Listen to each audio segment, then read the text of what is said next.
Então, eu acredito que essas poucas vozes no Brasil vai replicar muitas dificuldades da igreja e esses criminosos, né, que no caso aqui em Sorocaba, não posso falar daí, mas eu posso falar daqui, criminosos, vão despertar, vão ser obrigados a despertar, né, e obrigados a mudar a sua conduta.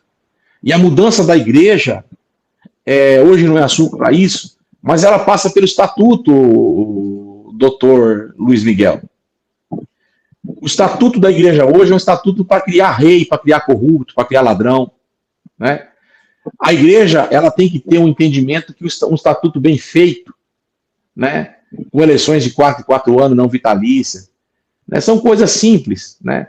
No estatuto você pode colocar ali a transparência de uma tesouraria, que no quinto dia útil ela tem que ser publicada em painéis, como tem que ser publicada, que a comissão de conta não pode ser formada por pastores, para com isso, ela tem que ser formada por membros, né?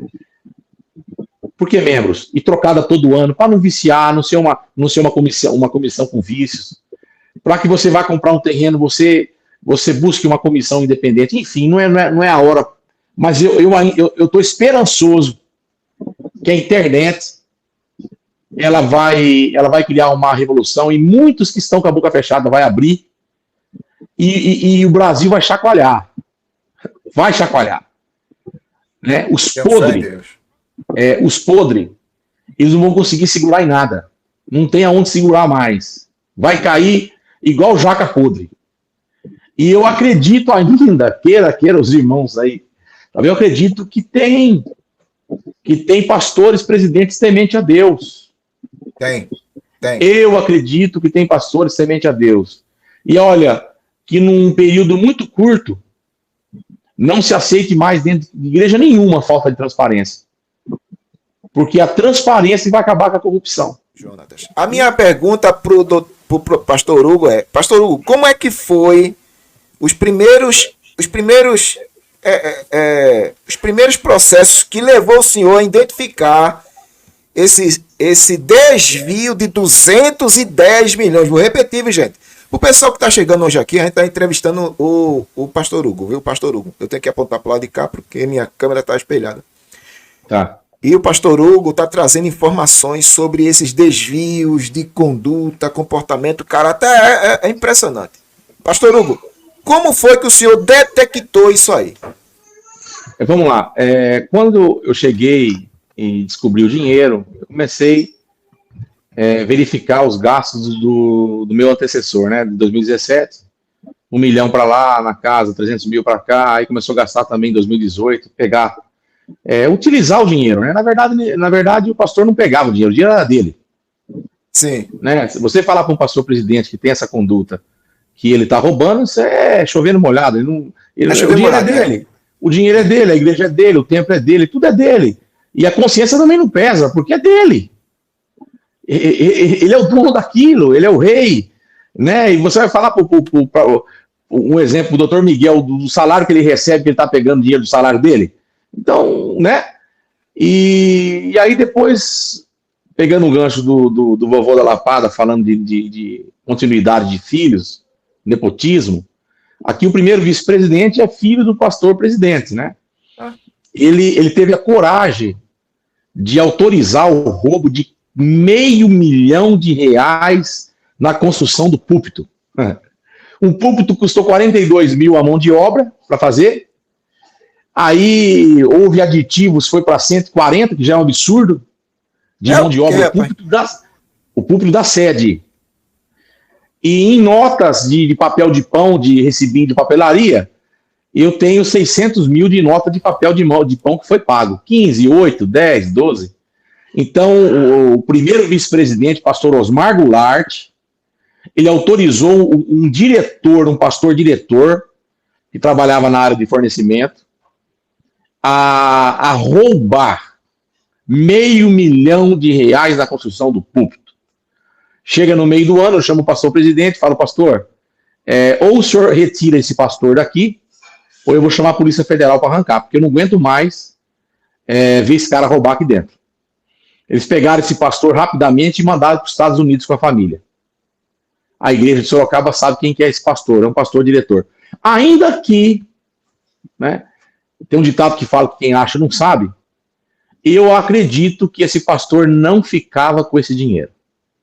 Ele apenas, como um fornecedor, ia no caixa retirar o dinheiro da igreja em nome de uma construção do púlpito, né? Aí a história é longa, eu fiz uma reunião, gravei a reunião, fiz uma ata, e eu tenho hoje como provar que ele retirou em torno de 500 mil reais, subtraiu do cofre da igreja, a mando do primeiro vice-presidente.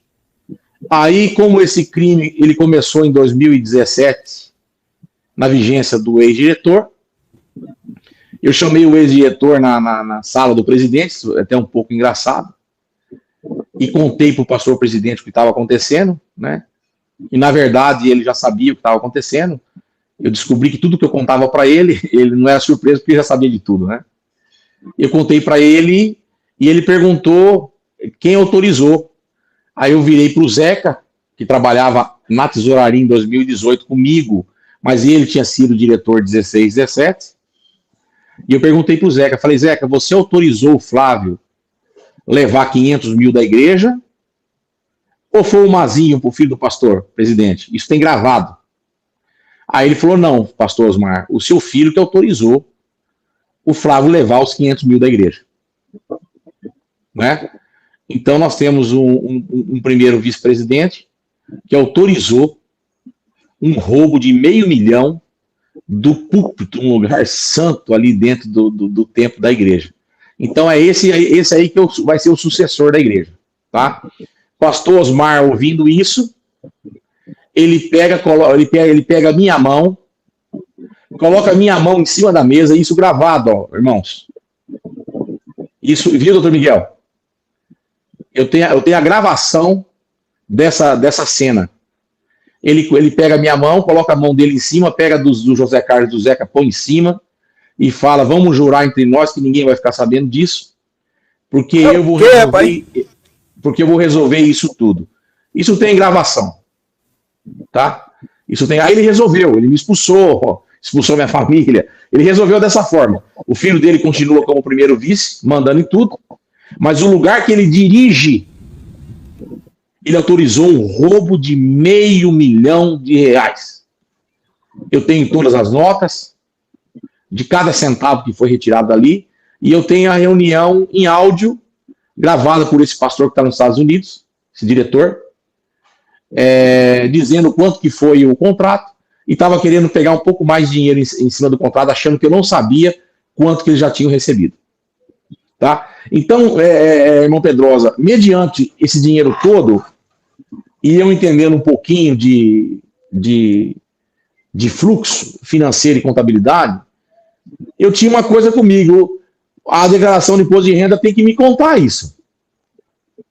Só que eu não achei a declaração na igreja, em lugar nenhum. Isso foi em meados de julho, agosto. Aí eu fiz uma agenda na Receita Federal, peguei a ata, para mim poder, porque o primeiro tesoureiro pode pegar na Receita Federal, ele tem autorização para poder pegar na Receita Federal a declaração de imposto de renda que tem lá, anterior. Quando eu cheguei lá com a ata para pegar a declaração da Receita Federal, eles me proibiram de pegar porque tinha uma observação que era só o presidente que podia pegar. Então ali eu voltei a estaca zero em relação a responder a sua pergunta e entender como é que estava sendo declarado aqueles rombos. Né? Aí o que eu fiz? Eu descobri que a contabilidade da igreja era realizada, ou numa contabilidade lá no Belenzinho, perto da rua Cotegipe, onde é a nossa matriz, Assembleia de Deus Belém. E a contadora, irmã Ignês, a proprietária da contabilidade lá no Belém, no bairro Belém, São Paulo. O marido dela, ele havia sido contador da igreja por décadas, faleceu, e ela fazia a contabilidade da igreja há mais de 30 anos em Sorocaba. E mais alguns campos do estado de São Paulo.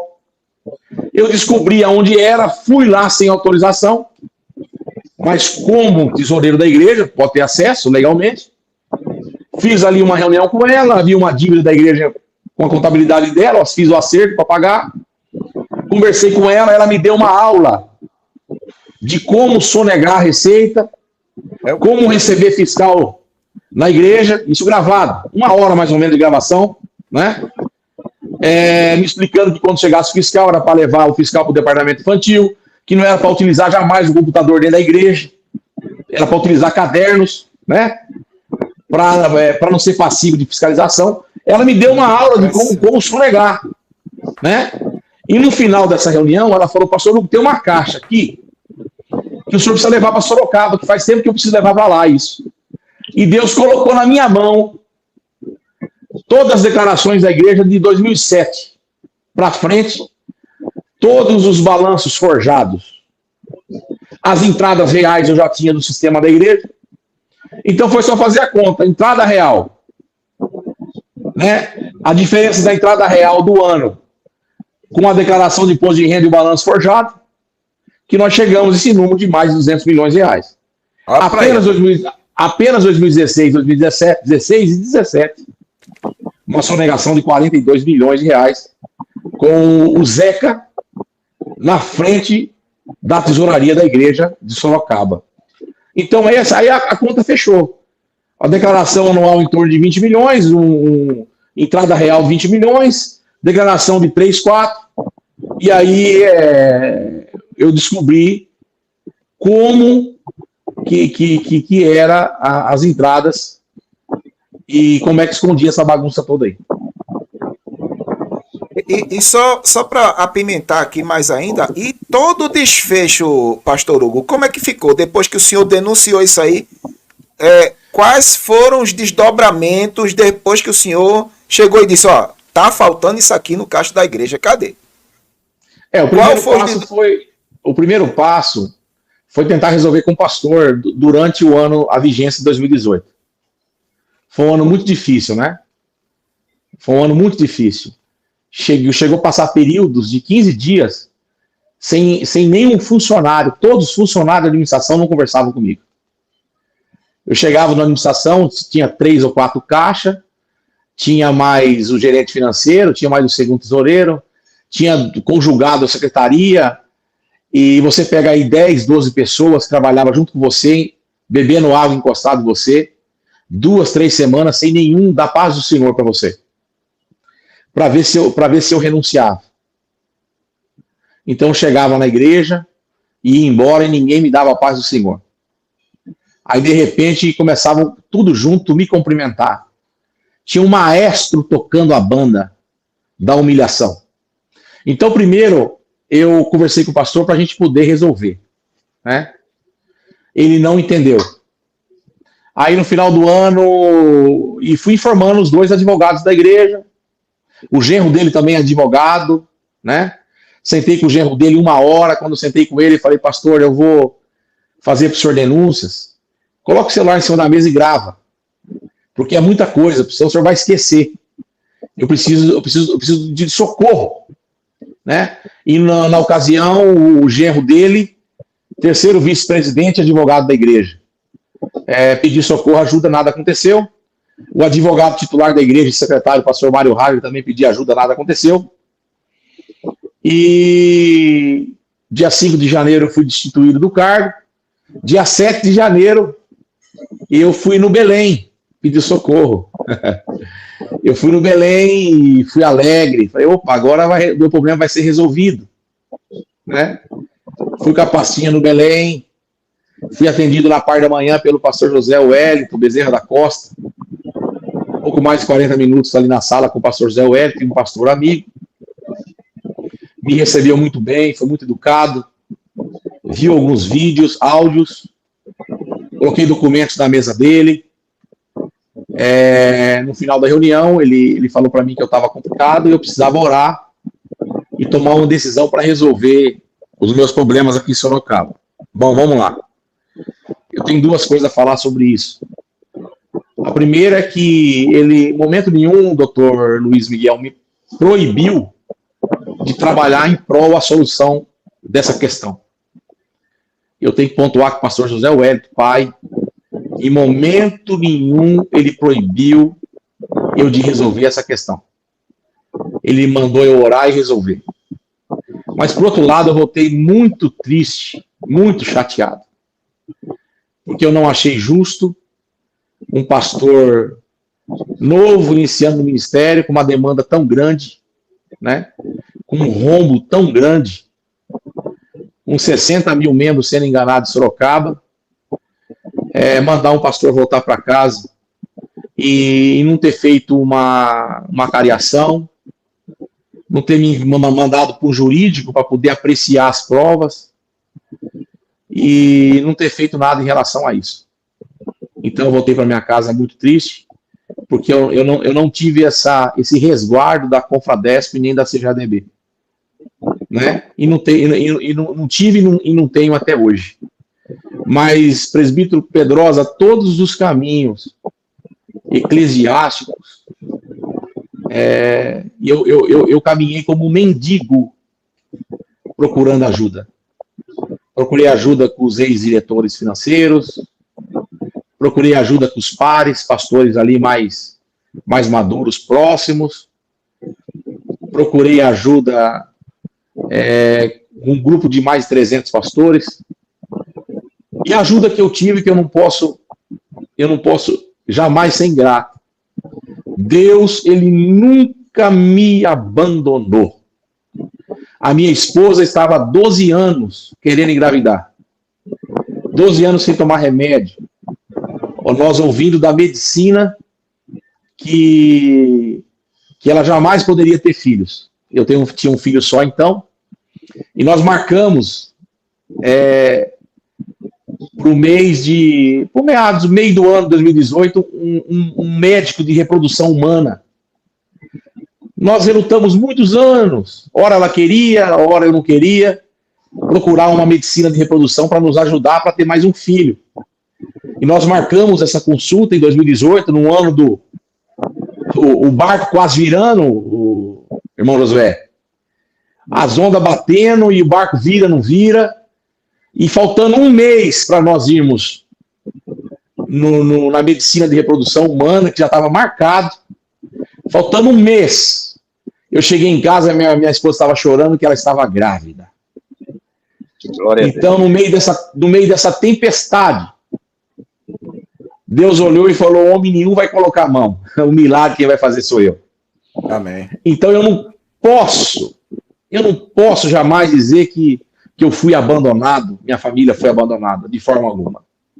Porque Deus, ele tem nos guardado e nos abençoado de sobremaneira em todas as áreas. Agora, quis o Senhor a gente passar esse apertinho aí, irmão José. Né? Elias passou. O profeta Elias foi lá, entregou o recado e Deus falou para ele: se esconde lá no Ribeiro de Querites que o negócio vai ficar feio pro seu lado. Né? Então, quem somos nós? Se Elias passou um aperto grande ali, se escondeu na caverna até, quem somos nós para não passar um apertinho? E para nós é uma honra servir o Senhor aí nessa questão também. Amém.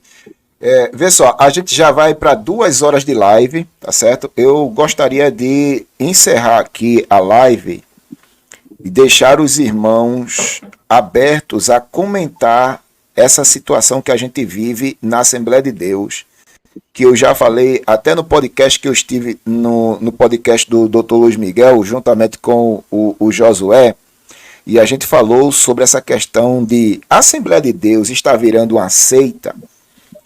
Para responder isso, a gente tem que saber identificar as características de seita, né? Um dos principais características da seita é que ela é altamente exclusivista. Ela detém o monopólio da salvação. Então, toda aquela denominação que segue esse padrão, ela é seita. Mas não só existe essa característica na seita, não. A gente encontra também na seita ditadura, a gente encontra na seita nepotismo, e a gente também encontra na seita dinastia, né? Dinastia, ditadura e nepotismo. Coisa que existe aos montões nas Assembleias de Deus. Em todas as convenções você vai ver isso. Todas. Dificilmente você vai achar uma convenção que não tenha dinastia. Lá, a de José Wellington tem dinastia. A de Samuel Câmara tem dinastia. Malafaia tem dinastia, que agora o filho dele já está assumindo já. E por aí vai. Manuel Ferreira, Samuel Ferreira e Abner Ferreira, dinastia. Para onde você se vira na Assembleia de Deus tem dinastia. Então é um monopólio do poder, né? Ditadura, dinastia e nepotismo. Eu vou deixar vocês com essas considerações. O que é que você acha disso tudo? Existe alguma solução ainda para a Assembleia de Deus, tá certo? Mas eu queria que vocês focassem a resposta justamente nisso aí. A Assembleia de Deus hoje virou uma seita porque a gente encontra essas questões: ditadura, dinastia e nepotismo nela. Quem é que vai ser o primeiro a começar? Vamos ver o primeiro a começar aí.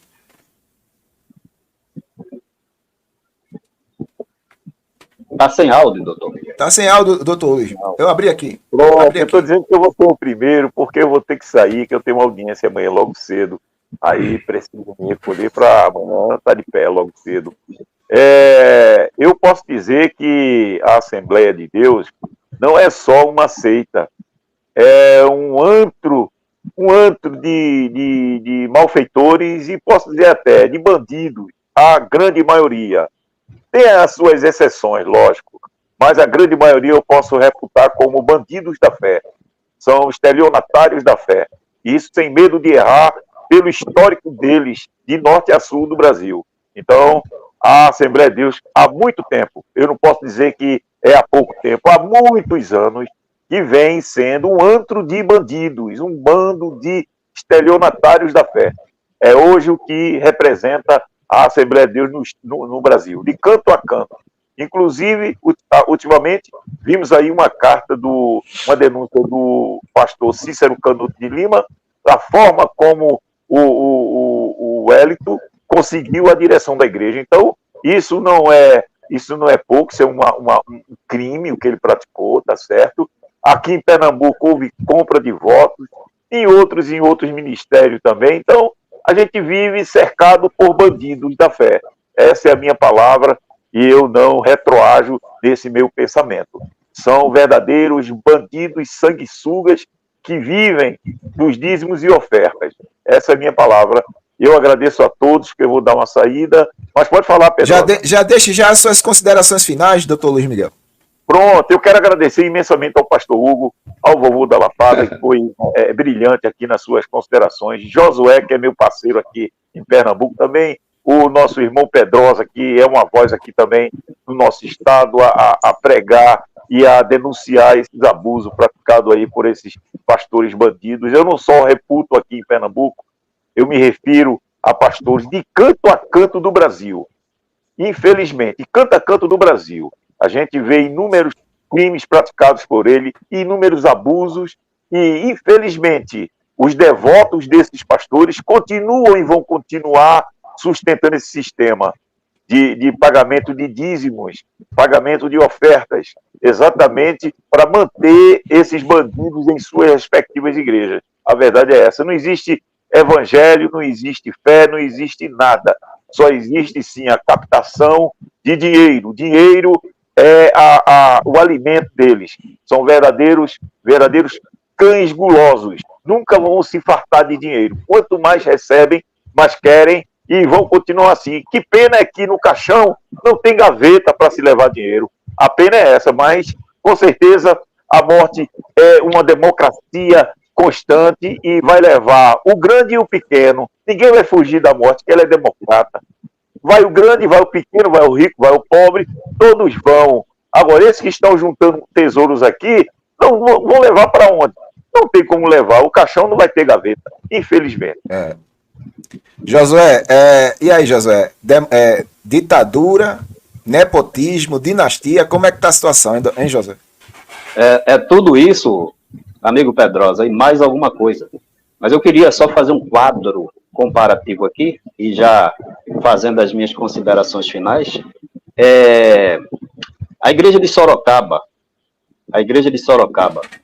50 cidades, 400 igrejas.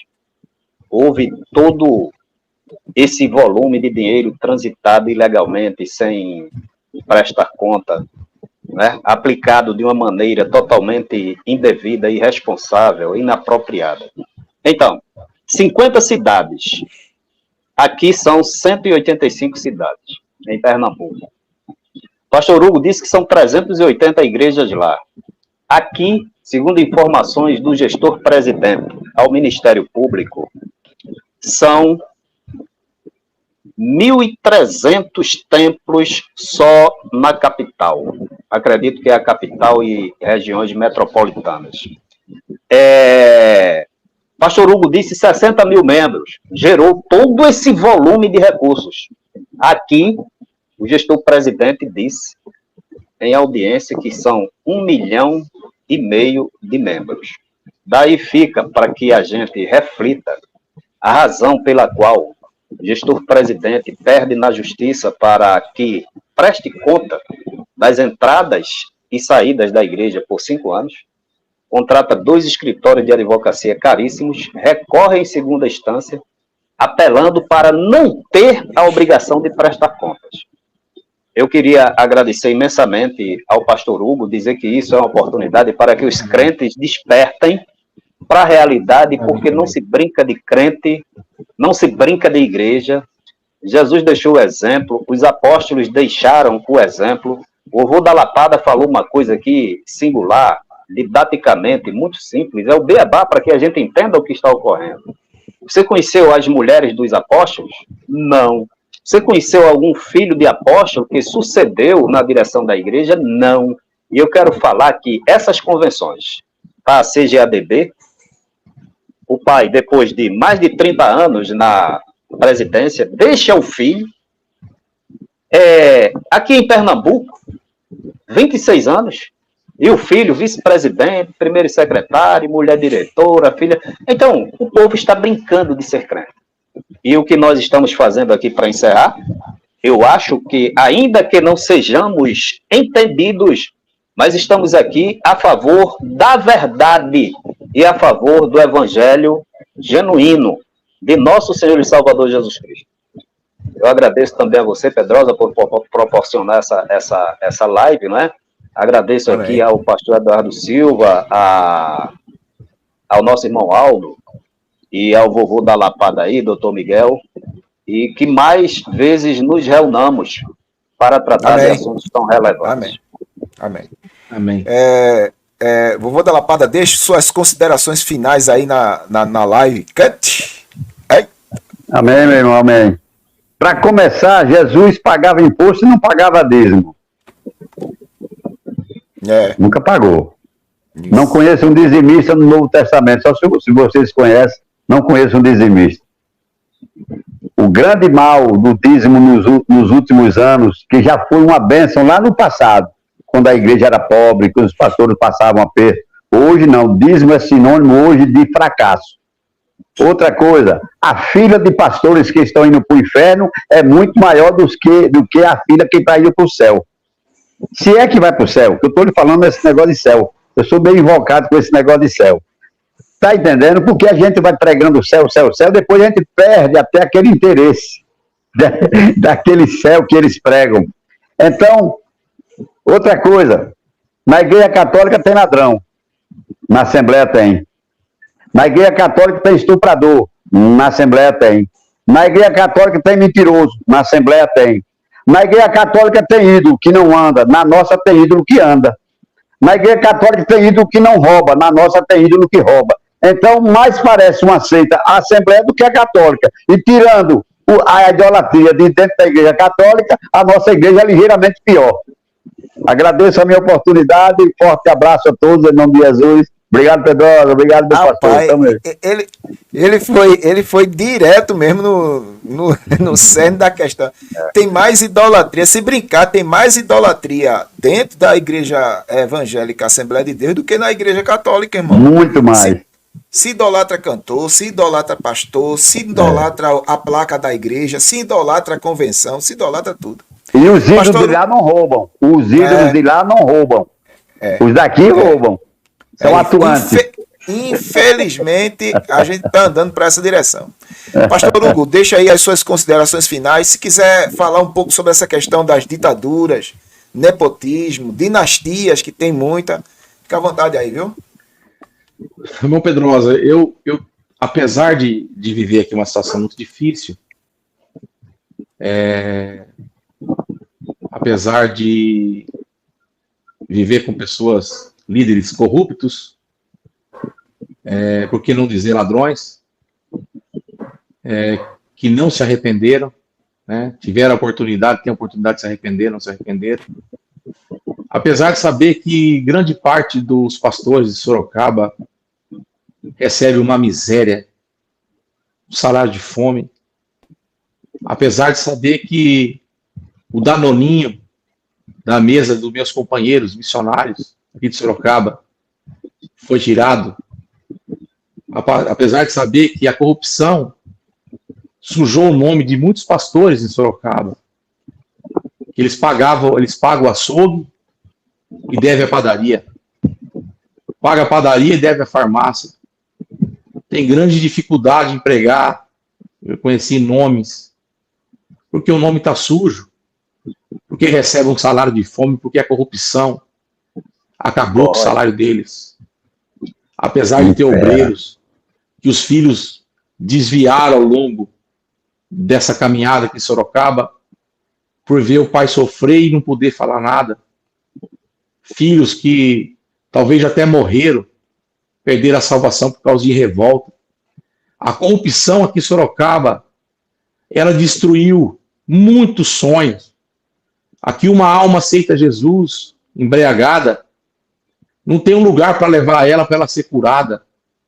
Uma igreja com palácio, grandes templos. Aqui em Sorocaba nós não temos uma casa de recuperação. Aqui nós não temos um albergue para acolher alguém que passou ali na igreja, os pés sangrando de uma caminhada de rua, para poder dormir 1 ou 2 noites, receber um alimento bom e uma roupinha para poder seguir viagem. Aqui em Sorocaba já era para nós termos aqui um bairro para jubilado, para pastores e pastoras aí na sua idade, aí tenra, poder morar num bairro com uma igreja e um ambulatório no centro. Era só Sorocaba ter comprado um sítio, ter feito 20, 30 casinhas populares, para morar ali o casal de velho, o casal de idoso, com um ambulatório no meio 24 horas, e um tempo para eles poderem adorar a velhice. Sorocaba não tem isso, poderia ter. Né? Então a corrupção roubou os sonhos, vem roubando os sonhos. Né? A minha luta não é para tirar pastor do púlpito, porque quem sai do púlpito é o próprio pastor com seu erro. Ninguém arranca, não. Quem se arranca é eles mesmos. A minha luta é pelos missionários, pelos irmãos que foram humilhados, mudados de igreja porque deram uma opinião. Né? Aqui aconteceu muita tristeza com muitos obreiros. Né? Então, apesar de tudo isso, irmãos, eu tenho esperança. Eu tenho esperança numa Assembleia de Deus mudada. Qual é a minha esperança?